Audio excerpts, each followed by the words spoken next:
that Jesus came. No one could ever take my song away. My eyes were opened and I saw his face. No one could ever take away my faith. My life was changed the day that Jesus came. Hey, my heart burst to life. I saw delight in his eyes when he looked at me. My whole world was on fire, alive in the presence that burns inside of me. Now I know whose I am. Forever I'll stand on your truth. I believe I was blind, but now I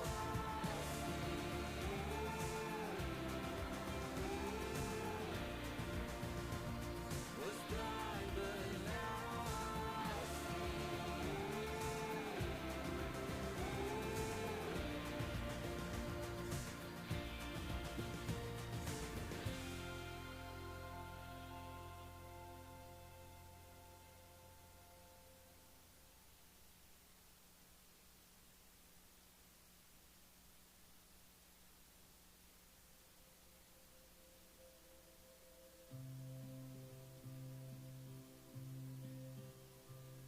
How quickly we forget the God who lives in every day.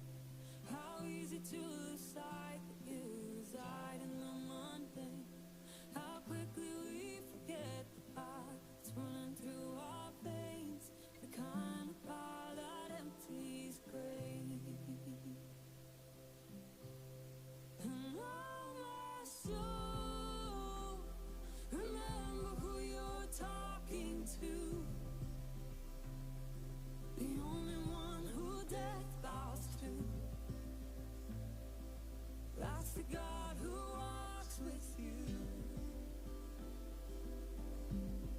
And oh my soul, you know that if he did it then, he can do it all again. His power can still raise the dead.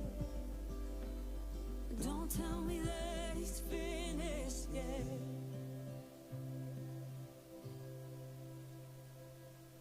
Lest we not forget the voice that's holding back the waves.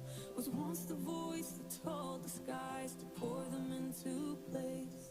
Let us join the endless song of everlasting praise. The only God who empties graves. Oh my soul, remember who you're talking to. The only one who death bows to. That's the God who walks with you. And oh my soul, you know that if he did it then, that he could do it all again. His power can still raise the dead. Don't tell me that he's finished yet.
Good morning, Markey Church family. Oh, my goodness. That sunshine out there today. Yes. I was telling a couple, even if it is freezing outside, when the sunshine is out, I just feel like, oh, my gosh, it's just fabulous. So, yes, we have a sunny day, almost the end of March. I hear that it came in like a lamb, so it's going out like a lion. For you young ones, that's an old saying we used to say all the time, and but it really is true. So let's get this week out of the way, and then April will come, and it'll be fabulous. It'll be spring. Okay? Please? Okay. So, and I forgot to say hello to all of you online sharing the service with us. We love that. So, let's see. Okay, go ahead and stay seated, and I'm going to do our opening prayer. Our opening prayer today is from Tish Oxender's book, Bitter and Sweet. Galatians 2:19 and 20. I have been crucified with Christ, and it is no longer I who lives, but it is Christ who lives in me. And the life I now live in the flesh, I live by faith in the Son of God, who loved me and gave himself for me. Because I so easily give into my temporary wants, how will I trust in the home of Christ today?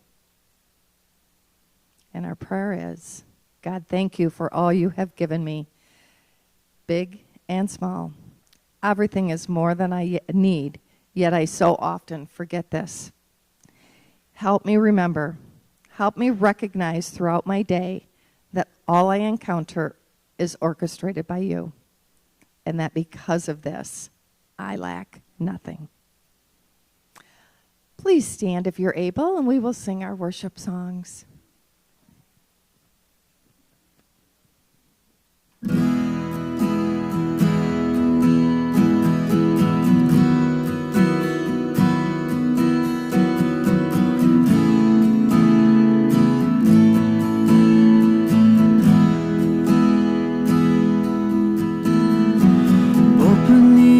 Of my heart, Lord, open the eyes of my heart.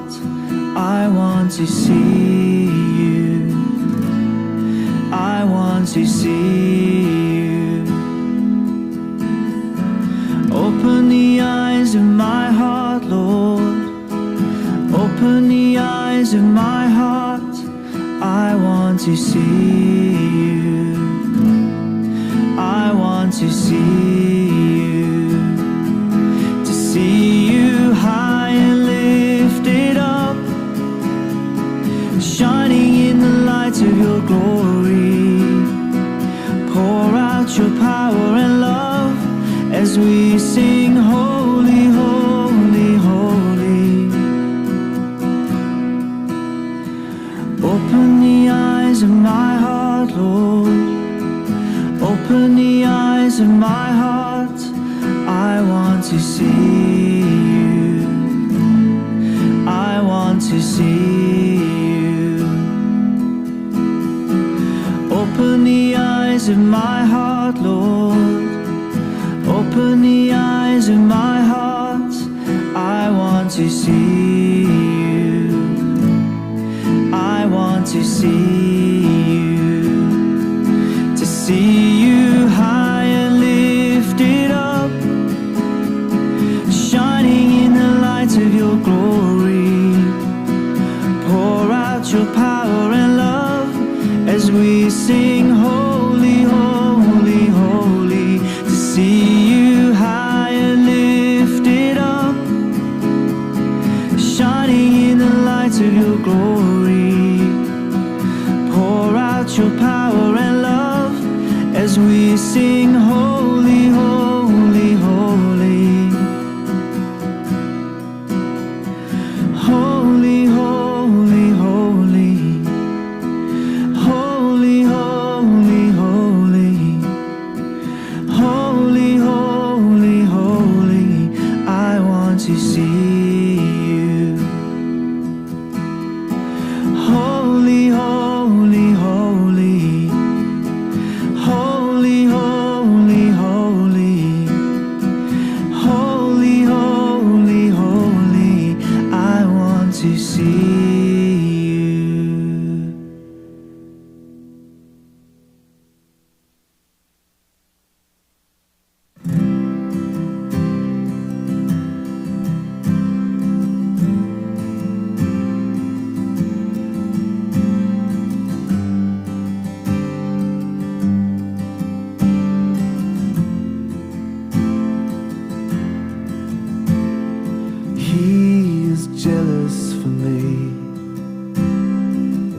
Love's like a hurricane, I am a tree, bending beneath the weight of his wind and mercy.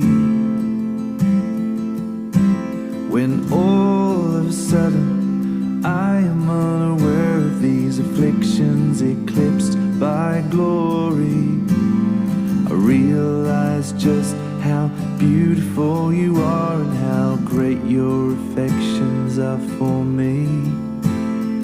Oh, how he loves us so.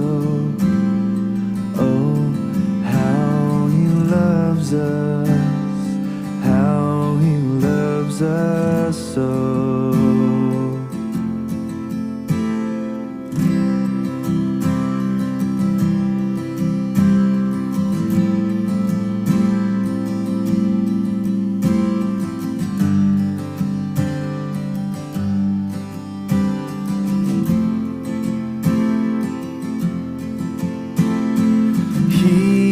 Jealous for me.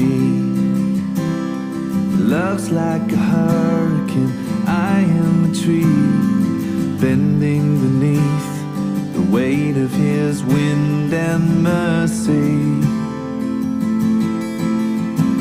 When all of a sudden I am unaware of these afflictions eclipsed by glory, and I realize just how beautiful you are and how great your affections are for me.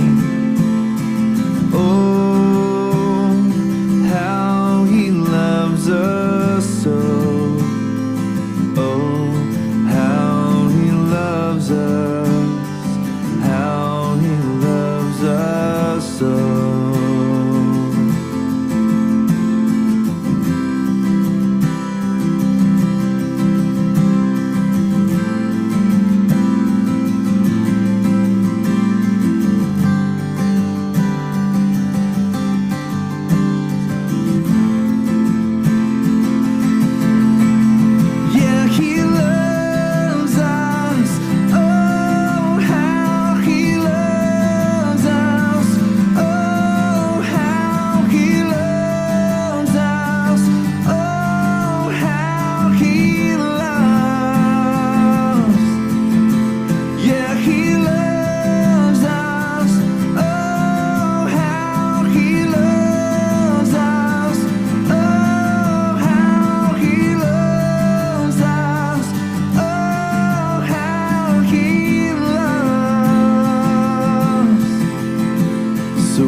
His portion, and he is our prize, drawn to redemption by the grace in his eyes.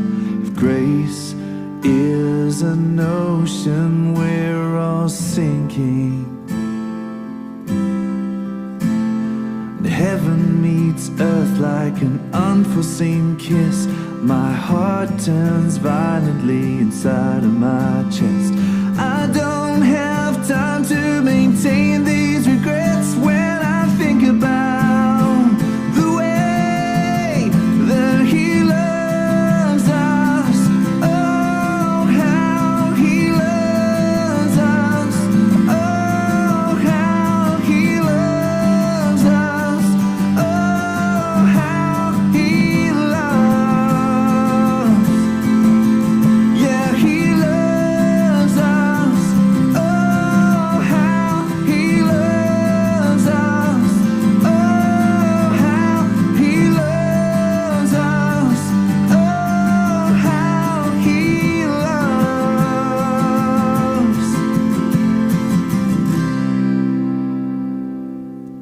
Amen. Please be seated.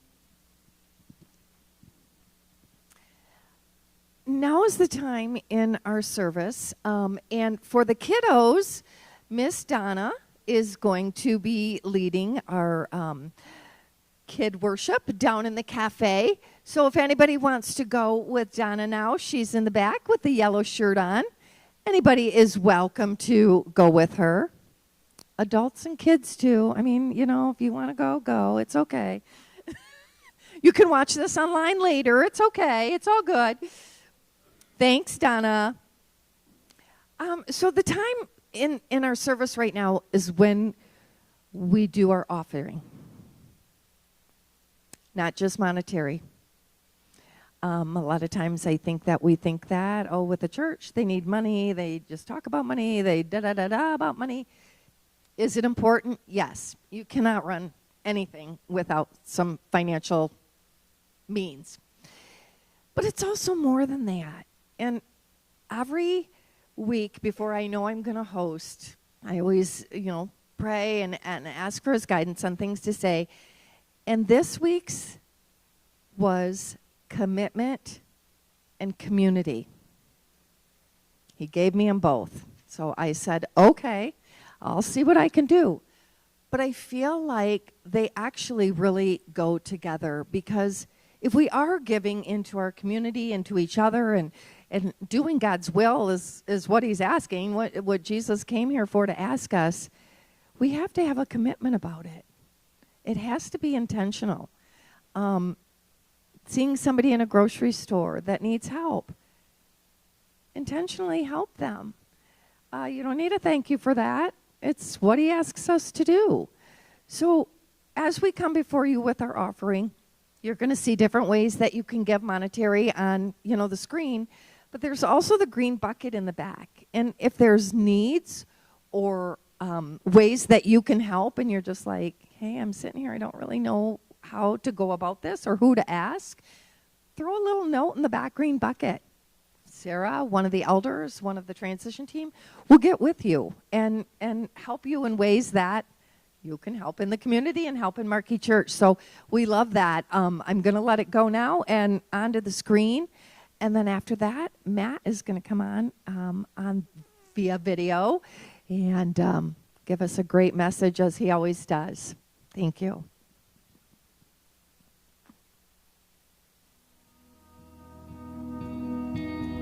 Be still, my soul. The hour is hastening on, when we shall be forever with the Lord. When disappointment, grief, and fear are gone, sorrows forgone, love's joys restored. Be still, my soul.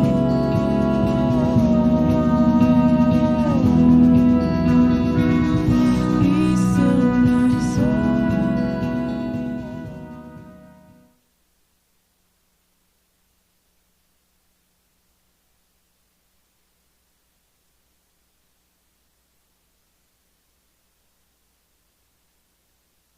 Markey Church, it's Matt. So good to be with you again this week. Welcome to week 2 of our Lent series that we are calling The Final Countdown, or Is It? The Final Countdown, or Is It? And we're spending 5 weeks looking at some of the events and stories from the last week of Jesus' life before he was crucified. And last week, we talked about Jesus coming to Jerusalem as king. We looked at the story of the triumphal entry and how it was an event of joy mixed with tragedy, and that we shouldn't miss our chance to respond to Jesus during the season, and how that may mean slower is faster, or maybe for this season we stop doing something and give something up, or we start doing something we pick something up, or we keep doing something, we just do it more mindfully and intentionally. And I realized after I recorded the sermon, and it's Jesus on the Mount of Olives and coming down into the city of Jerusalem, I realized, wait a minute, I've been to the Mount of Olives, and I've walked down into Jerusalem. So I completely missed a chance to show you a couple pictures of that, but I'm going to now. So here we go. 17 and a half years ago, me and my wife and some of my family took a trip to Israel. My grandma, Grammy, took us on this trip, and it was very kind of her. And we were on the Mount of Olives, at one point. And here's a picture. I mentioned that when you look at the standing on the Mount of Olives, look down into Jerusalem. It's this beautiful panoramic view. And here's a picture I took. I hope the glare isn't too bad, but that is us on the Mount of Olives. Well, that's not us, but I took this picture standing on the Mount of Olives, looking down into Jerusalem. And here is a bit more of a close-up picture, looking down into Jerusalem. And then we actually got to walk down the road from the Mount of Olives into the city of Jerusalem, and that's the road we walked down, and you see the city back there. And just in case you were curious as to what my wife and I looked like 17 and a half years ago, here's us on the Mount of Olives and the city of Jerusalem behind us. My wife's floppy hat is fantastic. Anyway, that was us on the Mount of Olives. That's where the triumphal entry happened, going down into Jerusalem. But that was last week. So time to stop messing around. Here we go. This week, we are going to study an event, which is really two events, that happened the day after Jesus comes to Jerusalem as king to face the last week of his life and his death on the cross.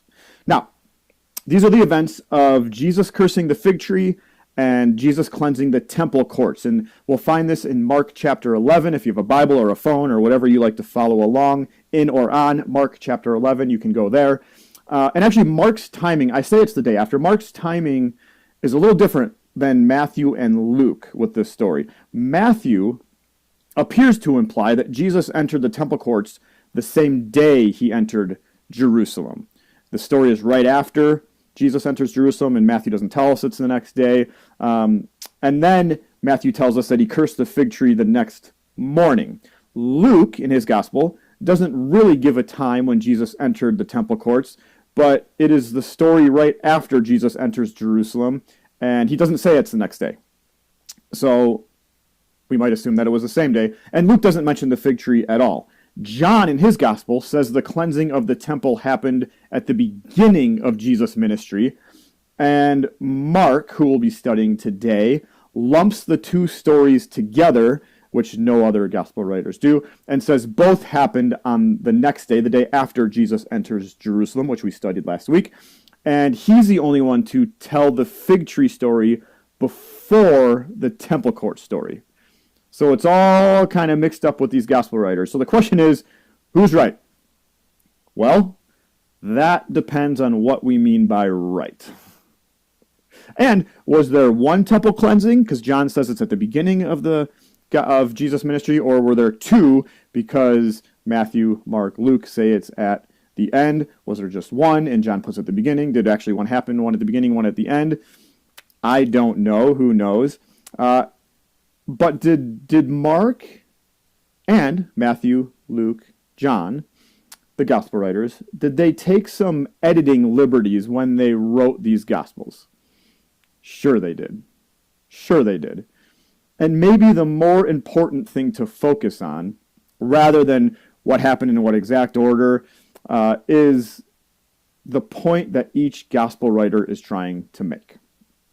And Mark here is making a specific point with the ordering of these stories and how he puts them together. But before we get to that, question for you, Markey Church.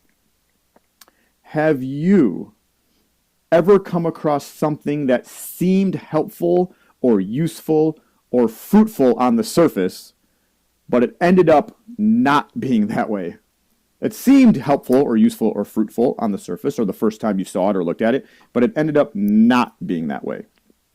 A couple weeks ago, I'm sitting in my house and my doorbell rings. So, like a good neighbor, I go answer my doorbell. And when I open the door, there's two smiley guys standing at my door. And when I said hello, the first thing they told me was that they had noticed that we still have the original windows on our house. And that not only that did they notice that, but they informed me that they could replace my windows and save me a lot of money at the same time. Well, that seems helpful, useful, and fruitful, right? New windows and I'm saving money? All right, let's go. But before I could tell them, hey, please tell me more, they told me more. And they told me that I would save 60% on each window. Awesome. Awesome. A window in my daughter's room upstairs has a crack in it. So let's go. Give me one window for a low price. Let's save some money here. That's helpful. That's useful. That's fruitful. I'm in. But it turns out, if you can believe it, that wasn't the deal. I'd have to get all my windows replaced.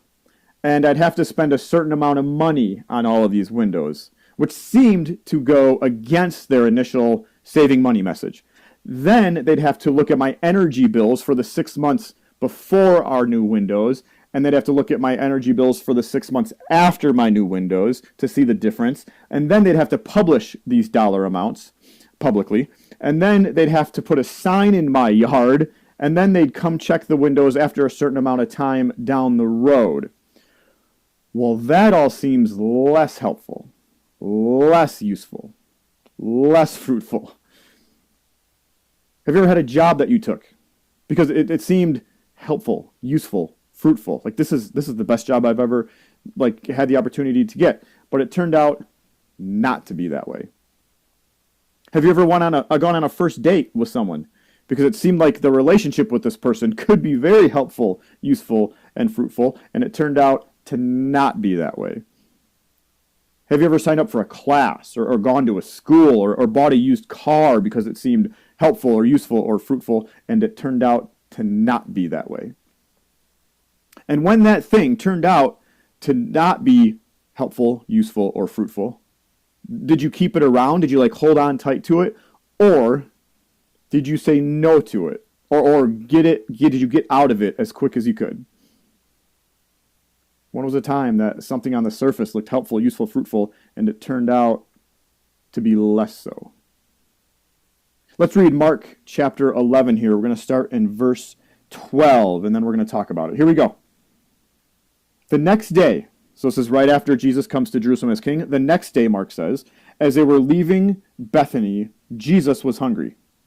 Yeah, I get hungry the next day too. Seeing in the distance a fig tree in leaf, he went to find out if it had any fruit. When he reached it, he found nothing but leaves, because it was not the season for figs.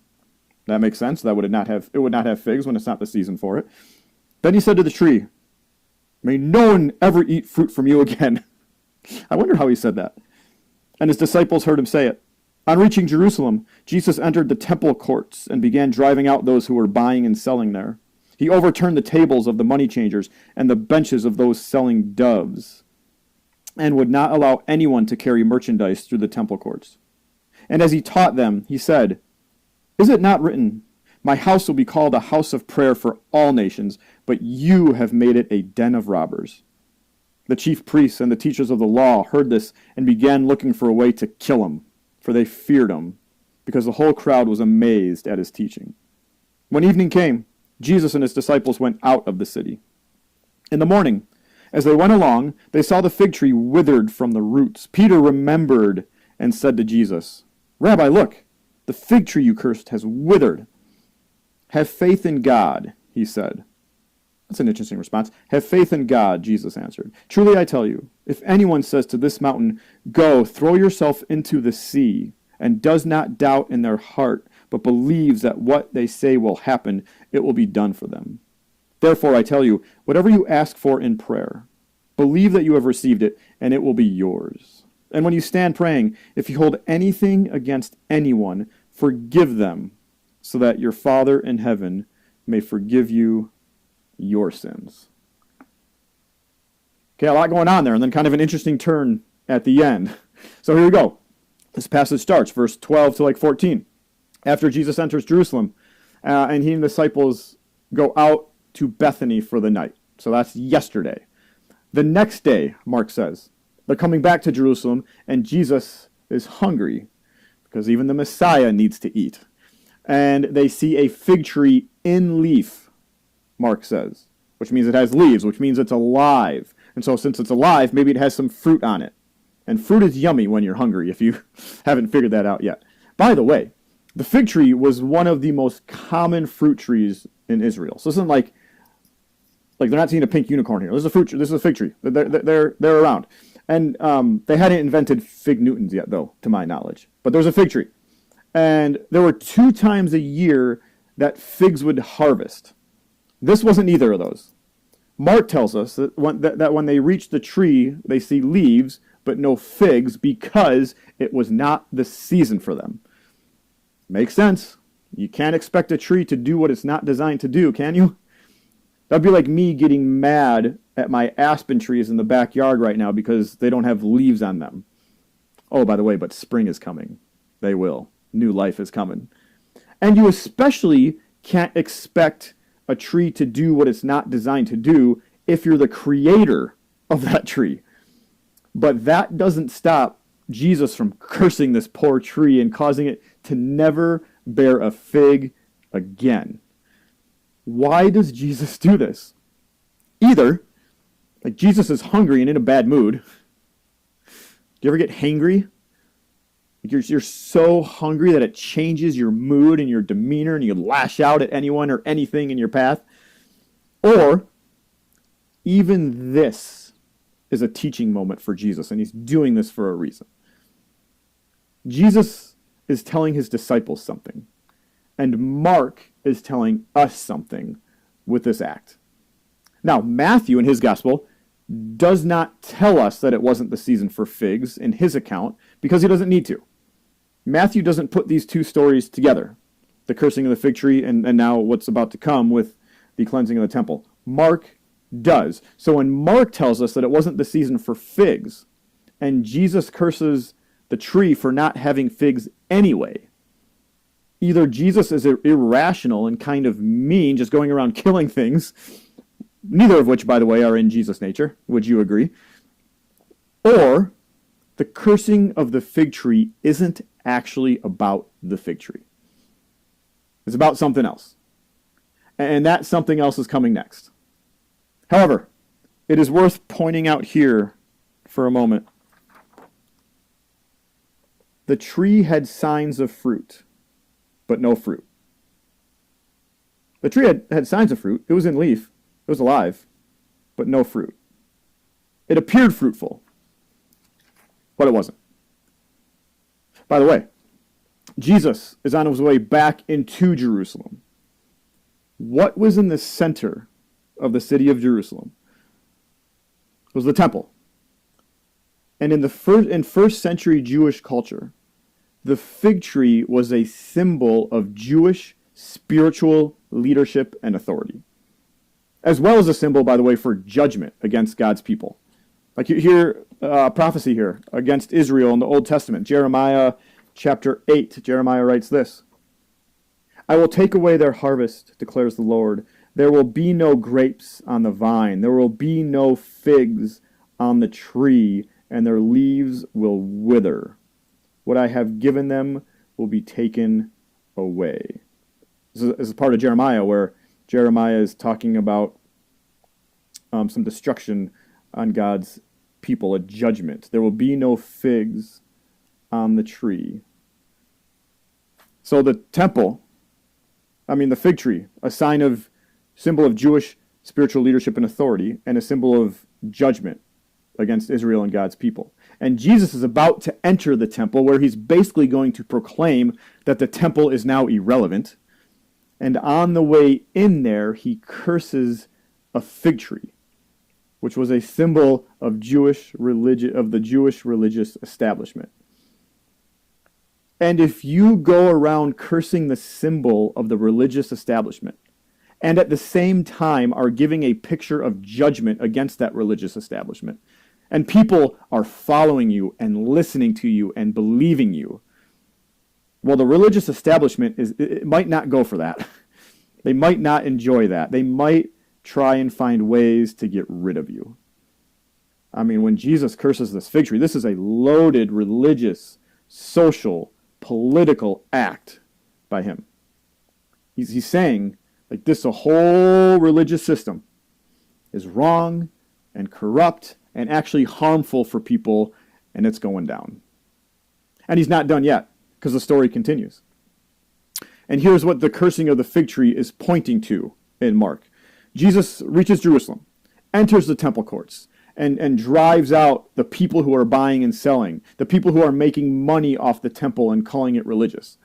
So Jesus flips some tables and benches, and he won't allow people to carry the merchandise through the temple courts, and he teaches them, Mark says. And he teaches them by saying things, which we'll mention here in a moment. But this display of anger, and I would even say the cursing of the fig tree for the disciples, and now the display for everybody is also a part of his teaching. And he says, as part of his teaching, while using Scripture, he says that the Scripture declares that my house will be a house of prayer for all nations. That's Isaiah 56. And then he says, but you have made it a den of robbers. That's Jeremiah 7. And the temple was a massively beautiful structure. It was renovated and it was rebuilt by Herod the Great. And it was the largest complex in the ancient world, covering about 35 acres. To put that in some perspective, that's twice the size of the White House grounds, which is 18 acres. This was 35. This is twice as big. I've never been to the White House grounds, but I want to go sometime. If you've ever seen it, maybe that gives you a picture. And now the cleansing probably happened in the court of the Gentiles, which was the largest area of the temple. And two integral parts of worship in the temple were, one, the offering of sacrifices, and two, the once-a-year collection of the temple tax. And to help facilitate these things, you would have money-changing tables set up around. By the way, there was a charge of somewhere between 4 and 8% when money was exchanged. There was like an upcharge. Also, there were certified or approved sacrifices that were sold in the temple. And perhaps there was a markup in price with that too. And Mark mentions the selling of doves. I don't know if you caught that. Which was known, by the way, as the sacrifice of the poor. And may I remind you, this is happening in the court of the Gentiles. So Gentiles are being exploited as well as the poor. So religious folks are making a killing by taking advantage of this temple tax and these sacrifices. And this was all under the control and the oversight of the priests, the religious leaders, whose character, by a lot of people, was highly criticized, who were known for robbing the poor, like with the selling of these doves, who took gross advantage of the system to accumulate wealth. And the temple was to be a place of prayer and connecting with God. Now, the problem wasn't the temple tax. Jesus paid the tax. That wasn't the problem. The problem wasn't the sacrifices. That was an Old Testament commandment. That wasn't the problem. The problem wasn't even the fair buying and selling of animals, because the process of sacrifice depended on money, which, by the way, was an Old Testament commandment. The process of sacrifice depended on money exchanging hands and the buying and selling of animals, because the animal had to be perfect for sacrifice. And if you didn't live in Jerusalem, but you came to Jerusalem, and if you brought an animal for sacrifice from some far distance away, like there was a decent chance it would get attacked on the way and would no longer be perfect. So it made sense that these animals were being sold. So that wasn't the problem.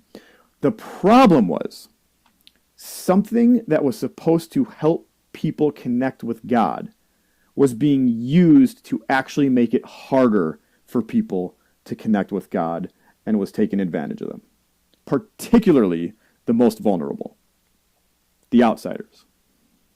So Jesus uses Scripture to say this is supposed to be a house of prayer. For all nations, by the way, not just people who were born here or who look like you. And you have used it to discriminate and make yourselves richer while making others poorer. Like you're robbing people to line your own pockets. You've turned my house into a place of thievery. He calls it a den of robbers. So when Jesus drives people out, when he overturns tables, when he flips benches, he's announcing what is and isn't appropriate behavior in the temple. But he's also proclaiming a symbolic act of judgment upon the nation of Israel, which is what he was doing with the fig tree, which is why he was weeping last week as he overlooked Jerusalem before he walked down into it, or rode down into it on the donkey. Man, Jesus is brilliant. Like, what a master teacher. This is all a teaching. By the way, worth pointing out here, the temple had signs of fruit, but no fruit. The temple had signs of fruit, but no fruit. The temple appeared fruitful, but it was full of corruption. Story continues. The chief priests, the religious leaders, they see this, and their response, what's their response to this display from Jesus? Let's kill him. Obviously, let's kill him. Why? Because they were scared of him. Why? Mark tells us that too. Because the people were amazed at him and his teaching. Because he's a threat to their system, which he has just demonstrated with the fig tree and the temple. Remember the symbol of religious authority that he's just killed. And which, by the way, he's actually been displaying that he's a threat to them for the last 3 years. And now it's coming to a head. So they want him dead. So Jesus, his response is, okay, let's get out of here for a minute. We're going to leave. We're going to leave Jerusalem for a minute. So they leave. Presumably go back to Bethany, where they came from that morning. But Jesus isn't running away. He's not scared. He'll be back. He'll be back to both Jerusalem and the temple. Then again you have a next morning. The next morning, Mark tells us. We're down in verse 20 now. The next morning, Jesus and the disciples are walking along where they walked the morning before, and they came across the fig tree again. And Peter, the disciple on Red Bull, who constantly opens his mouth first, he says, "Hey, Jesus, look, the fig tree you cursed, it withered." And Jesus is like, "Yeah, I know. I did that yesterday. Try and keep up here." But there's a point to this too. Like, I love how Mark comes back to the fig tree and writes that Peter remembered that the fig tree thing happened. As if, like, in 24 hours, you could forget watching someone kill a tree by using words. If I saw that today, there's no way I'm forgetting that by this time tomorrow. And if that tree ever said to one of its tree buddies, like, "Sticks and stones may break my bones, but words will never hurt me," that tree was sorely mistaken. Because Jesus' words kind of did hurt it. I'm corny, sorry. But why is Mark telling us this? Why is Mark telling us this? Why this outline of the passage? You have the cursing of the fig tree, which points towards something else, the cleansing of the temple. Then you have the cleansing of the temple, where Jesus proclaims judgment on the nation of Israel, at the same time saying that the temple is essentially irrelevant. Then you have the outcome of the fig tree, where the disciples see that what Jesus said has come true. So Mark is saying to us, like, you better believe that what Jesus declares with the cleansing of the temple is going to come true as well. But Jesus is a brilliant and master teacher. But Mark isn't a slouch himself. Then the passage takes kind of an interesting turn. Mark ends this passage with words from Jesus that were probably not originally associated with the cursing of the fig tree story. They were, like we talked about editing liberties earlier, they were added by Mark. Although the teaching did happen, that wasn't made up. But the placement, perhaps, was changed. Jesus says to his disciples, "Hey, have faith in God. If anyone says to this mountain, interesting, to this mountain, go, throw yourself into the sea, and they don't doubt in their hearts, but believe that what they say will happen, it will be done for them." So one of the questions is, what is this mountain? In the context of Mark, where Jesus has just given 2 object lessons about the destruction of Jerusalem and the temple, the best guess is this mountain refers to the Temple Mount, where they're at. The Temple Mount. What the temple is being used for now, Jesus is saying, will be thrown away. Then Jesus encourages the disciples to believe that whatever they ask for in prayer will happen, and to forgive others as they want to be forgiven by God. So after the cursing of the fig tree and the cleansing of the temple, why does Mark end this passage with words from Jesus about faith and about prayer and about forgiveness? I mean, maybe because, or maybe one of the reasons, is because the cursing of the fig tree and the cleansing of the temple are the foretelling of the judgment that will come on Israel because they did not respond to Jesus or believe who he was. And how can we truly respond to Jesus and follow him as Lord if we don't have faith that God can move mountains, if we don't believe that God wants to give us good gifts through prayer, if we don't forgive others as we want to be forgiven. The first story after Jesus comes to Jerusalem as king is about Jesus predicting the destruction that will come upon the nation and the religious institution. Remember last week when we kept saying the phrase, like, this is joy mixed with tragedy. That's still the case. But there's hope. There is faith. There is prayer. There is forgiveness. And there are people who are responding to Jesus and believing that he is who he says he is. And the cross still won't be the end of the story. Now, just some thoughts here from two commentators I read while studying for this passage. The first is N.T. Wright.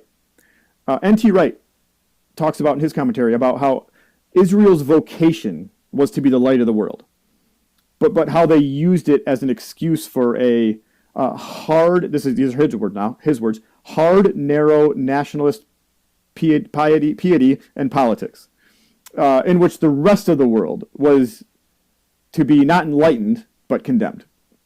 The temple had been intended to symbolize God's dwelling with Israel for the sake of the world.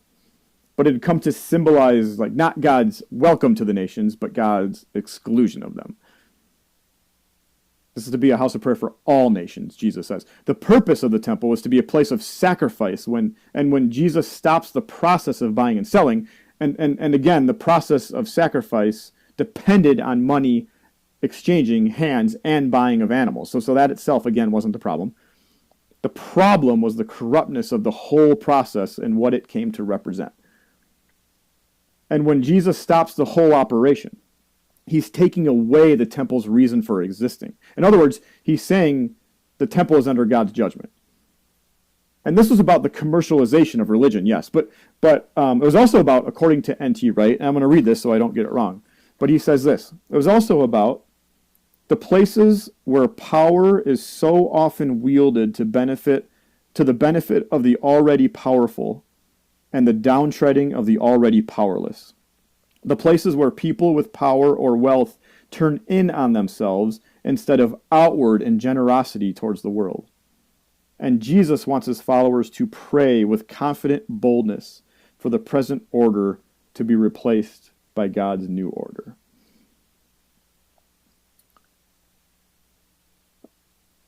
Now, so that's N.T. Wright. Then another commentary I read was a guy by the name of James Edwards. It was a commentary called The Gospel According to Mark. And he talks about how the happenings in the temple were crucial, like how this operation was going, not only for the maintenance of proper worship, which needed to happen, which was good, but also for the financial gain of the religious leaders, which wasn't how it was supposed to go. And James Edwards, in his commentary, he says this: the Messiah was expected to purge Jerusalem and the temple of Gentiles, aliens, and foreigners.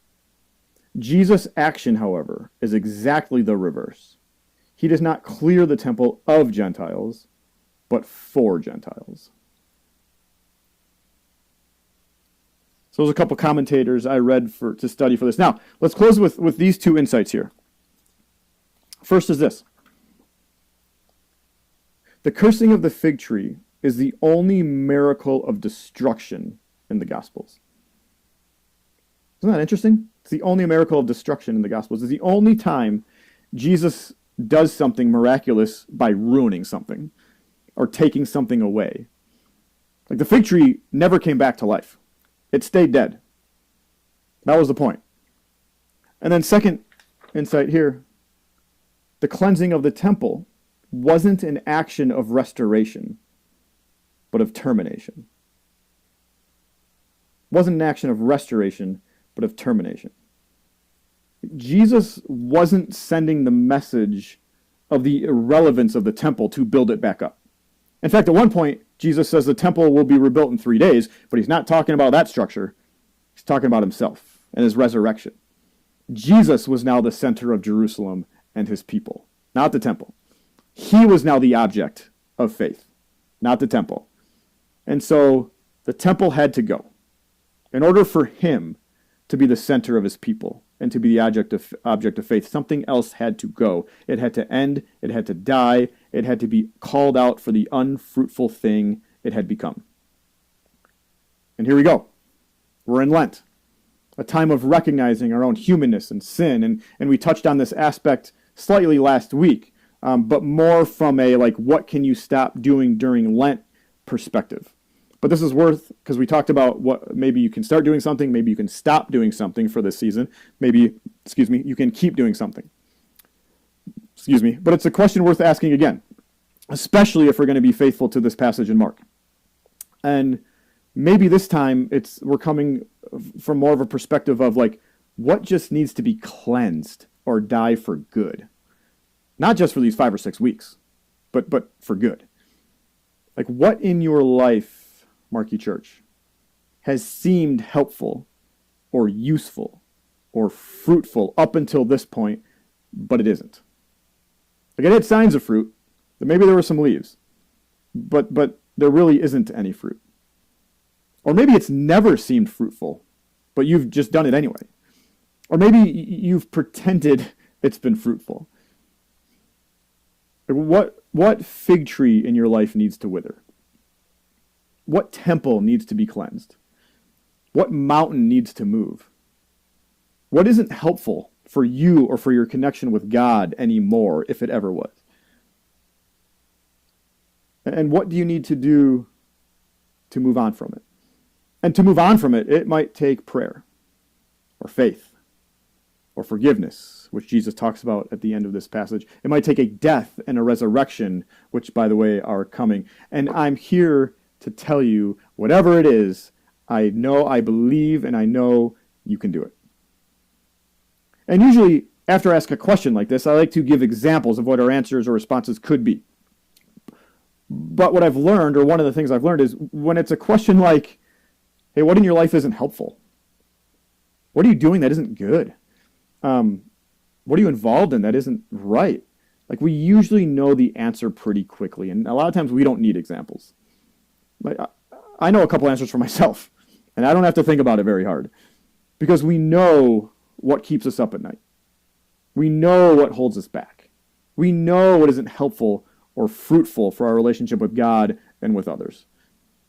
So I'll just remind us that fruit is ultimately good.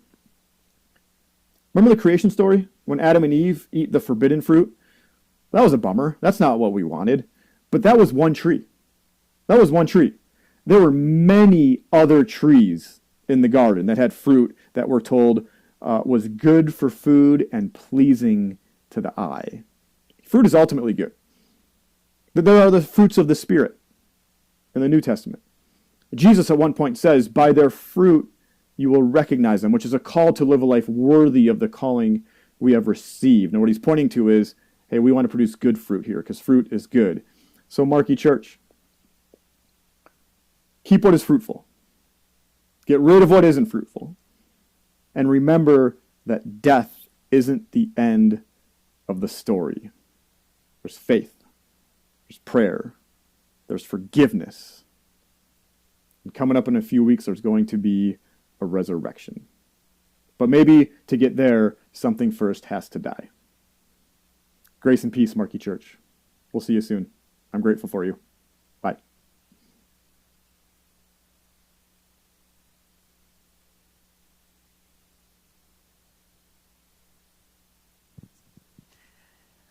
Wow. Thanks, Matt. We're grateful for you as well. Oh, he always has such good stuff. Announcements today. Okay, so one that I've written on here so I don't forget. The sign-up sheet on the bulletin board in the back is for our SHAPE gathering. That is going to be next Sunday right after service down in the cafe area. So we just need to know how many are coming so that we have enough paperwork and things like that for it. Pastor Danny will be leading that, and so that will be after service on next Sunday. Our prayer and care cards and connection cards are always on the back table coming into the service here.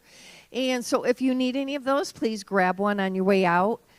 Also, make sure that you have a bulletin. Lots of info on here. I won't read any of it today because there's lots of stuff in here. But make sure you grab one on the way out if you didn't grab one on the way in.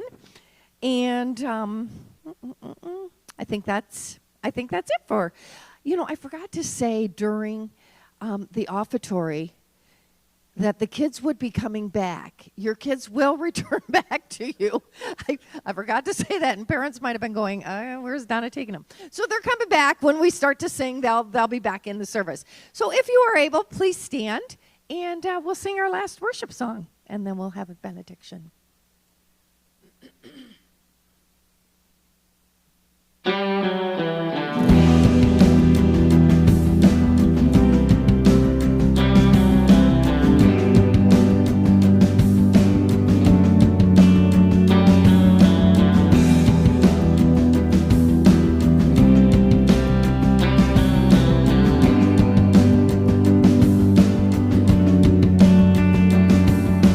Christ is my reward and all of my devotion. Now there's nothing in this world that could ever satisfy. Through every trial, my soul will sing, no turning back. Set free. Christ is enough for me. Christ is enough for me. Everything I need is in you. Everything I need. Christ, my all in all, joy in my salvation, and His hope will never fail. Heaven is our home. Through every storm, my soul will sing, Jesus is here. To God be the glory.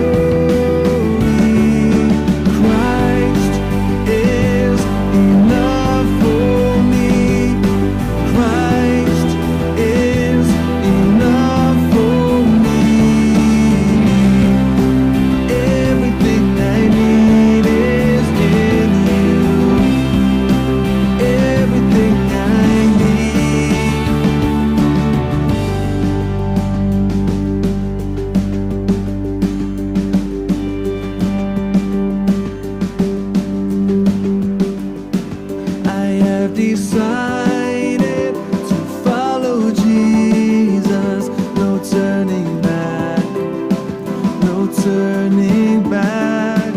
I have decided to follow Jesus, no turning back, no turning back. The cross before me, the world behind me, no turning back. Turning back, the cross before me, the world behind me, no turning back, no turning back. Christ is enough for me. Christ is enough for me. Everything I need is in you. Everything I need. Christ is enough for me. Christ is enough for me. Everything I need is in you. Everything I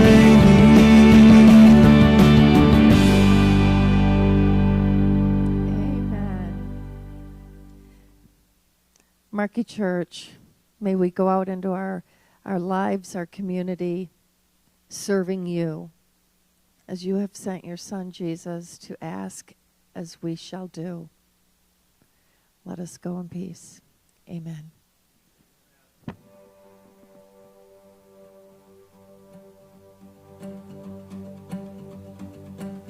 He brought us out of the darkness and into the light. He brought us out of the darkness and into the light. He has lifted our blindness and He gave us His sight. He brought us out of the darkness and into the light. We sing, oh, oh,